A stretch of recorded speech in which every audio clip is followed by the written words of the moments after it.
কলকাতায় police sergeant Kaushik ঘোষের সতর্কতায় বুধবার তারাতলা ব্রিজে ঘটে যাওয়া সম্ভাব্য বড় দুর্ঘটনার হাত থেকে রক্ষা পেল একাধিক জীবন।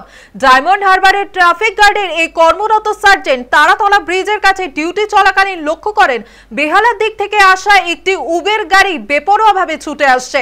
গাড়িটি উড়ালপুল থেকে নামার সঙ্গে সঙ্গেই কৌশিক তড়িঘড়ি গাড়িটির সামনে ছুটে যান। সেখানে দেখেন চালকের স্ট্রোক হয়েছে এবং তিনি অচেতন অবস্থায় রয়েছেন। তৎক্ষণাৎ সার্জেন্ট কৌশিক চালককে নিয়ে হাসপাতালের উদ্দেশ্যে রওনা দেন। হাসপাতালে পৌঁছানোর পর চিকিৎসকরা চালক দান বাহাদুর সরোজকে মৃত বলে ঘোষণা করেন। সার্জেন্ট সময় মতন পদক্ষেপ নেওয়ার জন্য গাড়িটি নিয়ন্ত্রণ হারিয়ে কোনো বড় দুর্ঘটনা ঘটায়নি বলেই মনে করছে উড়ালপুলে থাকা অন্যান্য চালকেরা। কৌশিকের এই তৎপরতাকে প্রশংসায় পঞ্চমুখ হয়েছে স্থানীয়রা। পুলিশের এই কাজে এলাকায় ব্যাপক আলোড়ন ফেলেছে।